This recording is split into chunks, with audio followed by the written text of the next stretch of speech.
আসসালামু আলাইকুম সুপ্রিয় শিক্ষার্থী, আশা করি তোমরা সকলে অনেক ভালো আছো।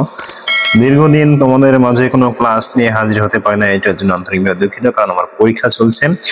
আমার পরীক্ষা এখনো শেষ হয়নি, সামনে 14 তারিখে শেষ হবে, মানে আগস্ট মাসের 14 তারিখে। তো এর ভিতরে ভাবলাম যে আজকে একটু সময় পেয়েছি, তোমাদের একটা ভিডিও তৈরি করে দিই, মানে একটা ক্লাস নিয়ে নিই। তো তাই আবারও চলে আসলাম। আর 14 তারিখের পর থেকে, অর্থাৎ তোমার পরীক্ষার পর থেকে তোমাদের আবার আগের মতো কন্টিনিউ ভিডিও দিব, অর্থাৎ ক্লাস দিব, সুতরাং টেনশনের কোনো কারণ নেই। তো দেখো, আমরা এখানে শেষ করছিলাম যে কাজ জাবেদাকে মোট কয় ভাগে ভাগ করা হয়, তার নাম সহ সবকিছু আমি দেখিয়েও দিয়েছিলাম যে কোন জায়গা থেকে আসলে এটা লিখতে হবে। তো এখন আজকে আমরা যেটা শুরু করবো সেটা হচ্ছে প্রকৃত জাবেদা। তো এখানে দেখো বেশ কয়েকটা জাবেদা রয়েছে। এই জাবেদাগুলো আমরা আজকে একটু ধারাবাহিকভাবে যে বেসিক ক্লিয়ার করার জন্য একটু আলোচনা করব, এবং এরপরে আমরা এই অধ্যায়ের যে অঙ্কগুলো রয়েছে, উদাহরণগুলো রয়েছে, প্রত্যেকটা অঙ্ক আমরা আস্তে আস্তে ধীরে ধীরে সমাধান করবো। ঠিক আছে? আর যারা অনলাইন ক্লাস করতে চাও তারা অবশ্যই আমাদের সাথে যোগাযোগ করতে পারো। আমাদের ফেসবুক পেজ রয়েছে, ফেসবুক পেজে বিস্তারিত জানানো হবে। আচ্ছা, তো এখন দেখো খেয়াল করো, এখানে বলা হয়েছে সাধারণ জাবেদা ও প্রকৃত জাবেদা একই অর্থবোধক। তাহলে আমরা সাধারণ যে জাবেদাটা বলে থাকি, অর্থ জাবেদার শর্তটা হচ্ছে এরকম। তো এই যে জাবেদা এবং প্রকৃত জাবেদা, এর অর্থটা কিন্তু একই রকম। যে সকল লেনদেন বিশেষ জাবেদায় অন্তর্ভুক্ত হয় না, সে সকল লেনদেন প্রকৃত জাবেদায় অন্তর্ভুক্ত হয়। বিশেষ লেনদেন মানে, বিশেষ জাবেদা বলতে বিশেষ যে জাবেদা, বিশেষ জাবেদা বলতে যে কোনগুলো বোঝানো হয় সেটাও আমরা একটু দেখিয়ে আসি। এর আগের দিন দেখিয়েছিলাম, তারপরও আবারও তোমাদেরকে দেখিয়ে দিই। জাবেদার যে আসলে অ্যাকচুয়াল যে প্রকারভেদ, আমাদের জাবেদার যে অ্যাকচুয়াল প্রকারভেদ, দেখো ওখানে আমাদের যদি লক্ষ্য করি, সবাই খেয়াল করো, দেখো এখানে দেখো আমাদের দুইটা ভাবে ভাগ করা হয়। প্রথমত একটা হচ্ছে বিশেষ আর একটা হচ্ছে প্রকৃত। তো এই যে বিশেষ যে জাবেদাগুলো রয়েছে, নগদ প্রাপ্তি, নগদ প্রদান, ক্রয় বিক্রয়, ক্রয় ফেরত, বিক্রয় ফেরত, এই যে বিশেষ জাবেদাগুলো রয়েছে, এই জাবেদাগুলোতে যে জাবেদা মানে যে লেনদেনগুলো আমাদের অন্তর্ভুক্ত হয় না, সেগুলো আমাদের প্রকৃত জাবেদা অন্তর্ভুক্ত হয়, আর সেইগুলোই মূলত আমাদের প্রকৃত জাবেদা। ঠিক আছে? এখন দেখো, তাহলে আমরা একটা একটা করে আলোচনা করি, তাহলে আর খুব সহজভাবে বুঝতে পারবো। দেখো প্রথম আসে 1 নম্বরে সংশোধনী জাবেদা। প্রকৃত জাবেদার মধ্যে প্রথম যেটা, সেটা হচ্ছে সংশোধনী জাবেদা। বলা হয়েছে লেনদেন লিপিবদ্ধকরণে কোনো ভুল সংঘটিত হলে হিসাবে কাটাছেঁড়া করে ঠিক করা যায় না। জাবেদা দাখিলের মাধ্যমে উক্ত ভুল সংশোধন করতে হয়। ভুল সংশোধনের জন্য যে জাবেদা দাখিল প্রদান করা হয় তাকে সংশোধনী জাবেদা বলা হয়। আবার বলি, মনে করো তুমি কোন একটা কিছু ক্রয় করছো, তো ক্রয় করলে কি হয়, আমাদের ক্রয় হিসাব ডেবিট হয় আর সাধারণত নগদ হিসাব ক্রেডিট হয়। এখন কোন ক্রমে তুমি হয়তো নগদ হিসাব ডেবিট করে ফেলছো, ক্রয় হিসাবটা ক্রেডিট করে ফেলছো। এখন আমরা চাইলেই তো আর এখানে এইভাবে কাটাকাটি করে আমরা এটা ঠিকঠাক করতে পারি না। তো এটার জন্য আমাদের নতুন করে একটা সংশোধনী জাবেদা তৈরি করতে হয়। তো এটাকেই মূলত বলা হয় আমাদের সংশোধনী জাবেদা। আশা করি বুঝতে পেরেছ। তো এটা ছক কিন্তু একই রকম, একই রকম। দেখো এখানে বলা হয়েছে যে আসবাবপত্র ক্রয় করছি 10,000 টাকা দিয়ে, ভুলবশত ক্রয় হিসাব 10,000 টাকা ডেবিট করা হয়েছে। অর্থাৎ আমরা এখানে আসবাবপত্র হিসাবে ডেবিট হয় আর নগ্ন হিসাবে ডেবিট হয়, কিন্তু ভুল করে আমরা ক্রয় হিসাবে লিখে ফেলছি। ঠিক আছে? তো এই ক্ষেত্রে আমাদের কি হয়েছে, সেটা ভুল হয়েছে। এখন এটা কিভাবে সংশোধন করব? তো পরবর্তীতে আমরা ঠিক সেম ভাবে, খেয়াল করো, পরবর্তীতে আমরা ঠিক এই যে কোড, এই যে জাবেদার মতো সেম ভাবে আমরা একটা কি করি, ছক আনি এবং সেখানে তারিখটা দেই, কোন তারিখটা আমরা ভুল করছি, এবং অ্যাকচুয়াল যে হিসাবটা হয় সেটা আমরা বসাই, যে আসবাবপত্র হিসাব আমাদের ডেবিট। এবার কথা হলো, আমরা এখানে ক্রেডিটটা কেন ক্রয় হিসাব দিলাম? কারণ দেখো, আমাদের যখন আমরা জাবেদাটা মানে অর্থাৎ আমরা যখন আসবাবপত্রটা ক্রয় করছি, আমাদের লেনদেন হয়েছে আসবাবপত্র হিসাব ডেবিট, কিন্তু আমরা ভুল করে বসিয়ে ফেলেছিলাম ক্রয় হিসাব, ক্রয় হিসাবে আমরা বেশি করে ফেলছিলাম। ঠিক আছে? এখন সেই ক্রয় হিসাব থেকে আমাকে কি করতে হবে, কমাই দিতে হবে। তো এর জন্যই মূলত আমাদের এই ক্রয় হিসাবটা কি করা হয়, ক্রেডিট করা হয়।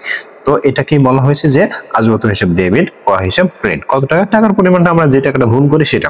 এবার এখানে আমাদের কারণটা কিন্তু খুব সুন্দরভাবে দিতে হবে। এখানে বলা হয়েছে, দেখো আসবাবপত্র হিসাবের পরিবর্তে ভুল ক্রয় হিসাব ডেবিট করা হয়েছে, যা সংশোধন করা হলো। অর্থাৎ আগে আমরা যেটা ভুল করছিলাম, যে আগে আমরা ভুল করে ক্রয় হিসাবটা দিয়ে ফেলছিলাম, এখন আমরা কি করতেছি, এখন আমরা সংশোধন করে আসবাবপত্র হিসাবটা দিয়ে দিচ্ছি। সুতরাং এটা আমরা সামঞ্জস্য করে ফেলছি, সামঞ্জস্য। ঠিক আছে? আশা করি বুঝতে পেরেছো। এবার আসি সমন্বয় জাবেদা। দেখো, আর্থিক ফলাফল নিরূপণের জন্য আর্থিক বিবরণী প্রস্তুত করা হয়।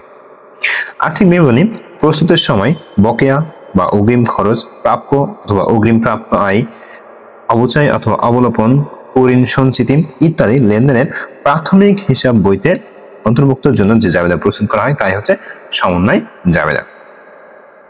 ঠিক আছে, তাহলে এটা আরেকটু ভাবে বলি, ক্লিয়ার হয়ে বলি। মনে করো আমরা আর্থিক বিবরণী করবো, তো এই আর্থিক বিবরণী চ্যাপ্টারে যখন আমরা যাব তখন এই যে সমন্বয়গুলো থাকবে, প্রত্যেকটা বিবরণীতে আমাদের সমন্বয় থাকে আর্থিক বিবরণী, ঠিক আছে।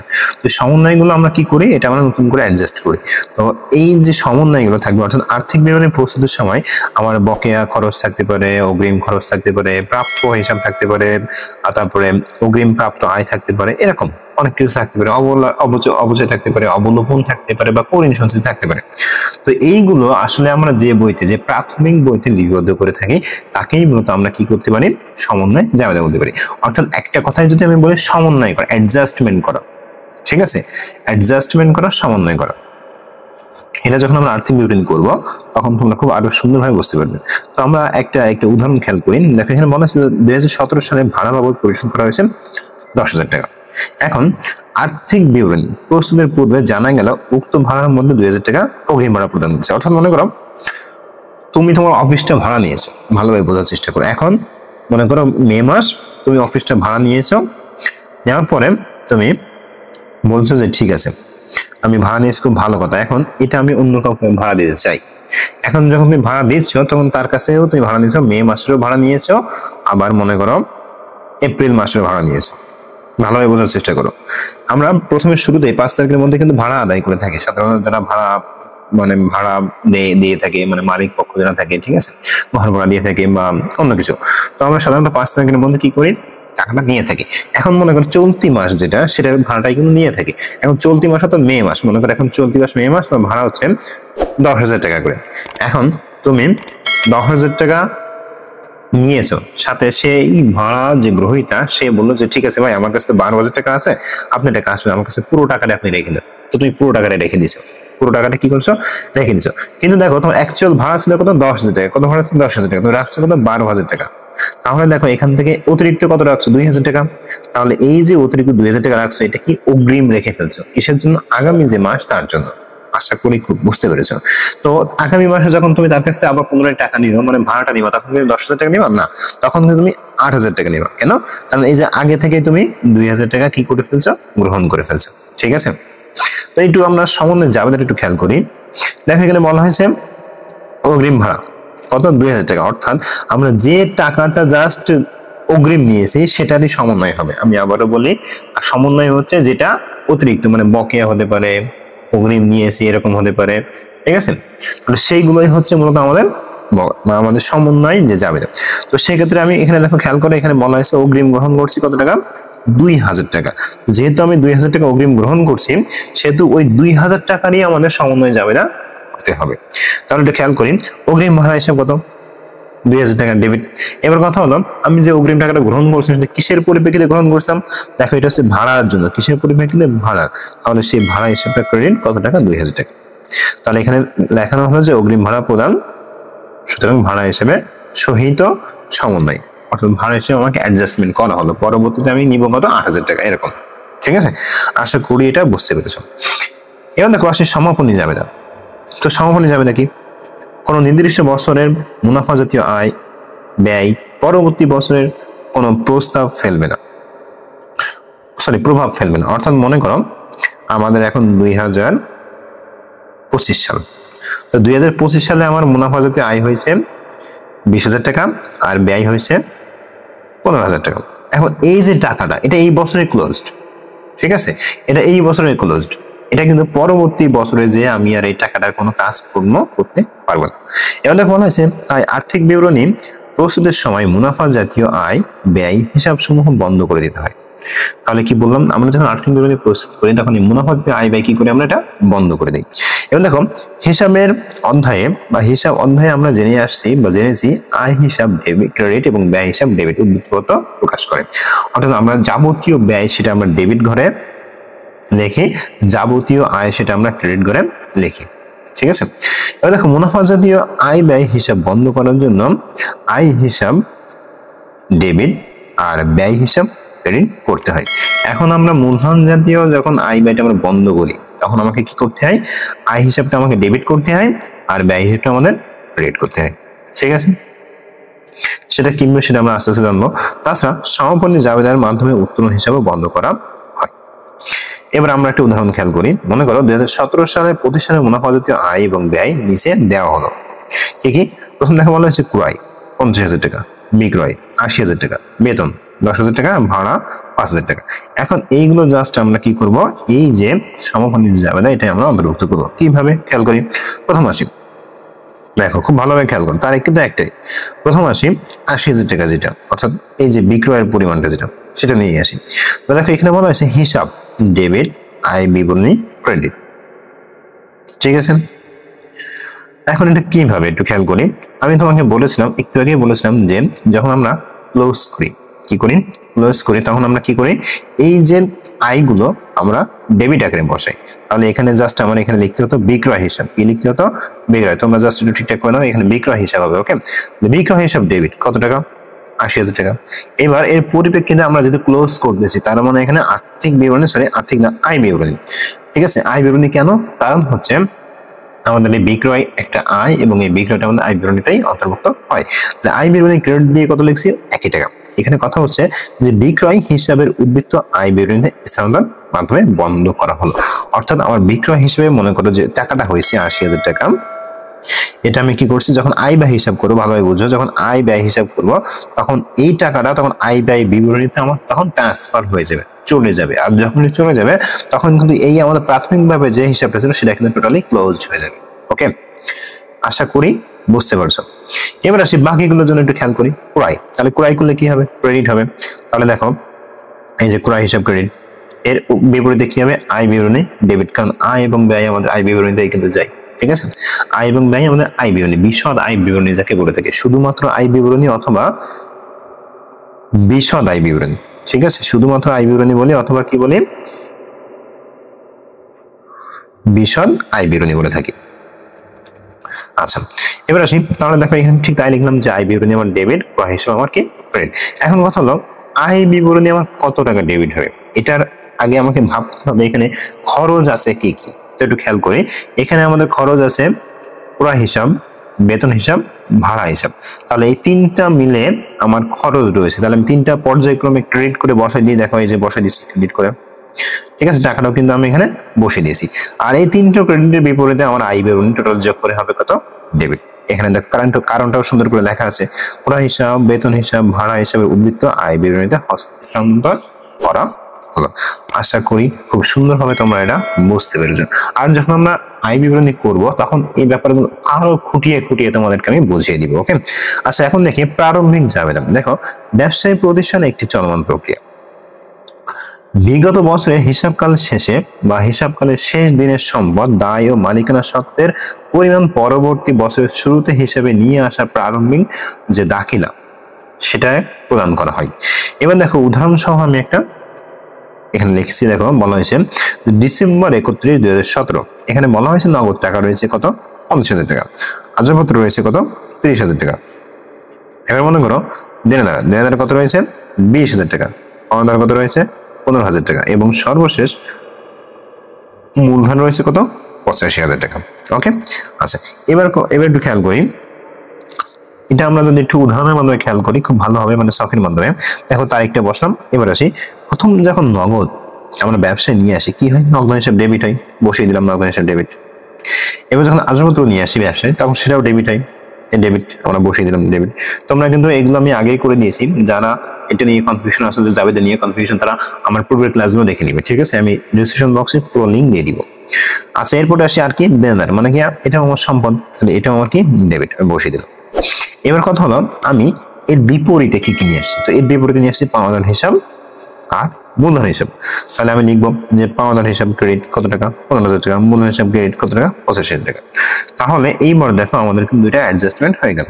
ঠিক আছে, অর্থাৎ বছরের প্রথম দিনে আমরা যা যা নিয়ে আসবো, যদি ব্যবসায় সেটা সম্পদ হিসাবে আসে তাহলে ডেবিট হবে, যদি দায় অথবা মূলধন হিসাবে আসে সেটা আমাদের ক্রেডিট হবে। ওকে, এবার দেখো এখানে দেখা হয়েছে 2017 সালের শেষ কর্মদিবসে সম্পদ দায় মালিকানা সত্ত্ব নিয়ে 18 সালে প্রারম্ভিক দাখিলা প্রদান করা হলো। অর্থাৎ মনে করো তোমার যে ব্যবসা সেটা 2017 সালে এই মানে টপিকস গুলো ছিল, যেমন আসবাবপত্রের পরিমাণটা ছিল 30,000 টাকা, তারপরে 50,000 টাকা নগদ ছিল, এগুলো ছিল তোমার। এখন তুমি চাচ্ছ যে ঠিক আছে আমি নতুন করে আবার ব্যবসা শুরু করতে চাই, তো সেক্ষেত্রে কি করতে হবে, এর পরবর্তী যে 18 সাল সেখানে আমাকে নতুন করে আবার শুরু করতে হবে। তখন এই যে জিনিসপত্রগুলো রয়েছে বা এই টাকাগুলো রয়েছে বা সম্পদগুলো রয়েছে বা দায়গুলো রয়েছে, এগুলো নিয়ে তুমি শুরু করতেছো, তাই এইগুলো তখন কি হয়ে যায়, প্রারম্ভিক হিসেবে দাখিলা হয়ে যাবে। ঠিক আছে, মানে একটা কথাই বলতে পারি যে একটা বছরের সমাপনী পরের বছরের প্রারম্ভিক। ওকে, এবার আসি অন্যান্য জাবেদা। দেখো বিশেষ জাবেদার লেনদেন সমূহ এবং প্রকৃত জাবেদার উল্লেখিত 4 ধরনের লেনদেন ছাড়াও ব্যবসায় কতিপয় লেনদেন সম্পন্ন হয়, যেমন ধারে সম্পত্তি ক্রয় করি, বাট্টা প্রদান করি, বাট্টা গ্রহণ করি, পণ্য বিতরণ করি ইত্যাদি। এগুলো তো এইগুলো আমাদের কি করতে হবে, প্রকৃত জাবেদায় লিপিবদ্ধ করতে হবে। সেটা কিভাবে একটু দেখি। দেখো মনে করো যে বাট্টার কথা বলে থাকি, বাট্টা কিন্তু 2 প্রকার হয়, একটা হচ্ছে প্রদত্ত বাট্টা, একটা হচ্ছে প্রাপ্ত বাট্টা। চলো আমরা এই দুইটা নিয়ে আগে আলোচনা করি। তার আগে বাট্টার প্রধান যে ভাগটা সেগুলো আমরা দেখে নিই। দেখো এখানে বলেছে সাধারণত কোনো বস্তু নির্ধারিত মূল্য অপেক্ষা কম মূল্যে ক্রয় করা সম্ভব হলে যতটুকু কম পরিশোধ করা হয় তাই হচ্ছে বাট্টা। ব্যবসায় প্রতিষ্ঠানে এই বাট্টা দেওয়া ও পাওয়া উভয় হয়ে থাকে। এখন দেখো প্রধানত বাট্টাকে দুইটা ভাগে ভাগ করা, একটা হচ্ছে কারবারি বাট্টা, একটা হচ্ছে নগদ বাট্টা। এবার দেখো কারবারি বাট্টা কোনটা, কারবারি বাট্টা হচ্ছে ক্রয় এবং বিক্রয় সম্পর্কিত, আর নগদ কোনটা, প্রদত্ত এবং প্রাপ্ত, যেটা আমি বললাম। এখন এটা আরো সহজভাবে বলে দিই। মনে করো তুমি লোটো যে শোরুম রয়েছে, শোরুমে গিয়েছো, যাওয়ার পরে একটা জুতো তোমার পছন্দ হয়েছে এবং সেখানে দেখলে যে 5% ডিসকাউন্ট, তাহলে ওই যে 5% ডিসকাউন্ট তোমাকে দিচ্ছে, তোমাকে কি ওই 5% টাকাটা তোমাকে কি দিয়ে দিচ্ছে?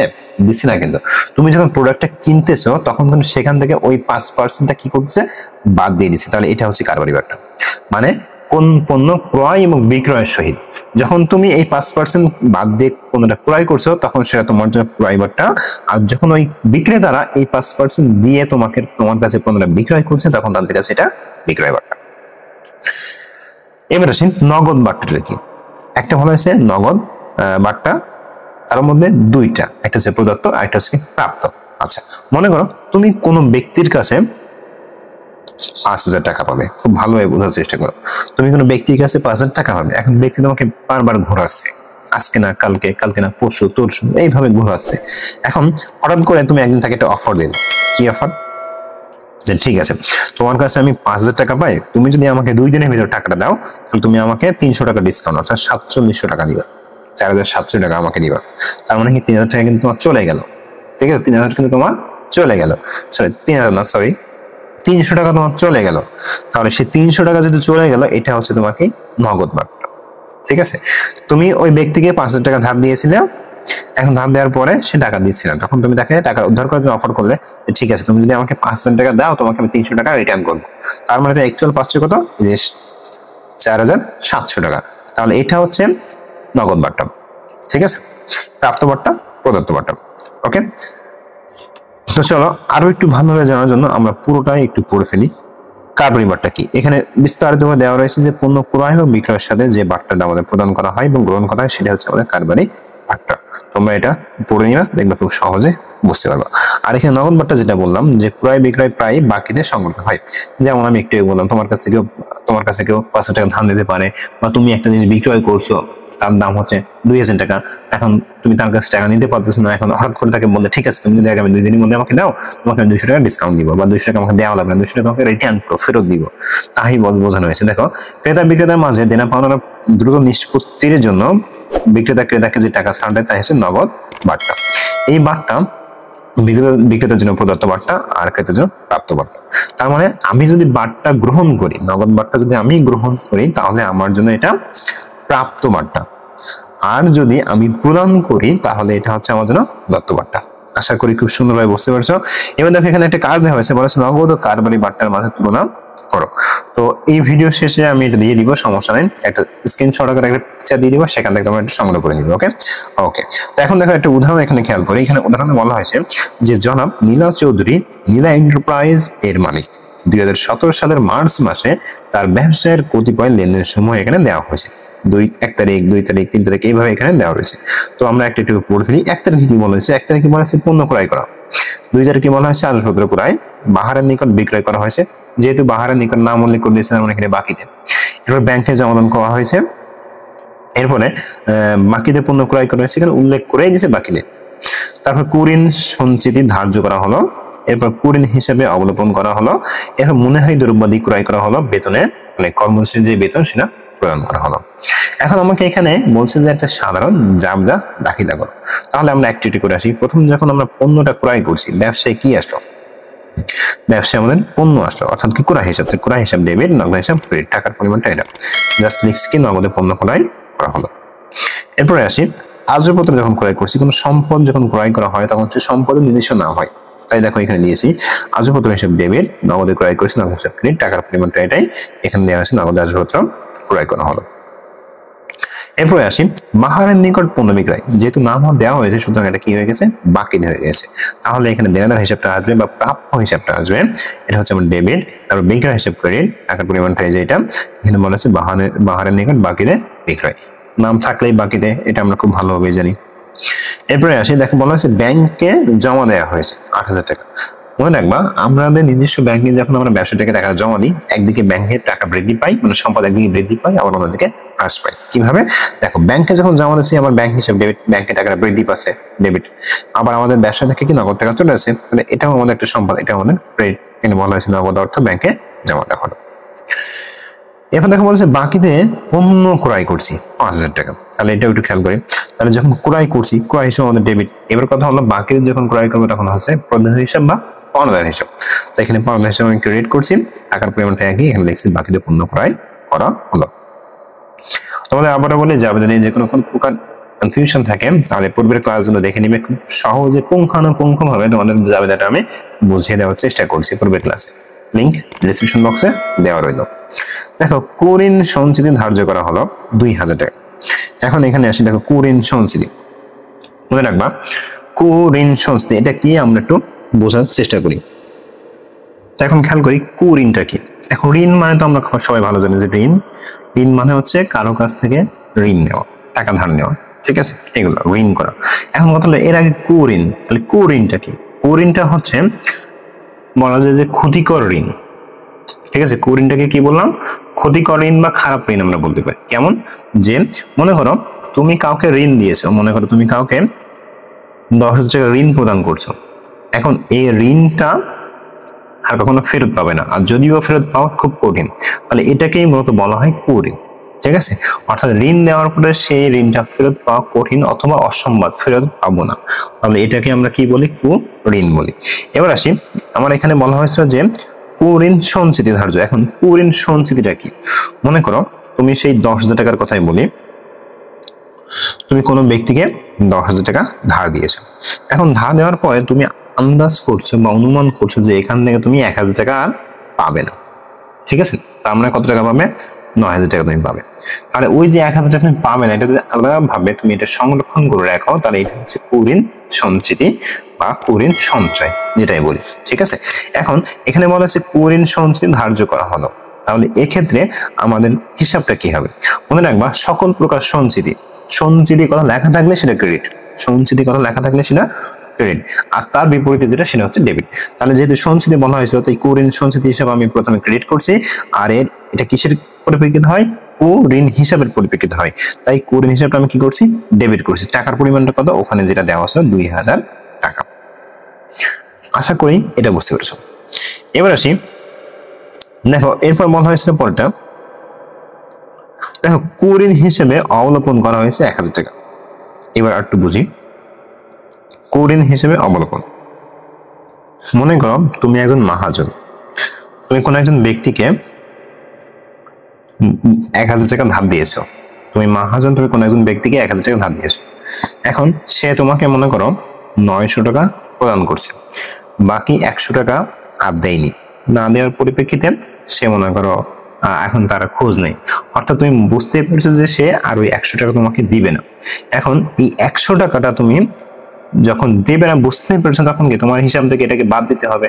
তো যখন তুমি এই হিসাব থেকে বাদ দিবা তখন এটা হয়ে যাবে যে কুড়িন অবলোপন, মানে যেটা আমার এখানে বলা হয়েছে যে কুড়িন হিসাবে অবলোপন করা হলো। অবলোপন মানে এক কথায় মুছে ফেলা হলো। ঠিক আছে, তাহলে এখানে আমাদের জ্যামিতিটা কি হবে? তাহলে এখানে জ্যামিতিটা হবে তার বিপরীত।